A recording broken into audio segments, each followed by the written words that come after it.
First, you need to click on Pay right here.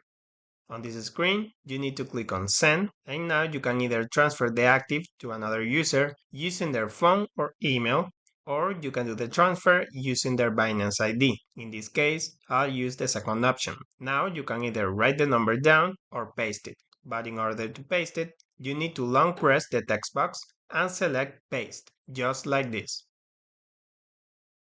On this screen, you can select the crypto you would like to send by pressing here, but this time I'm going to send 9156 USDTs.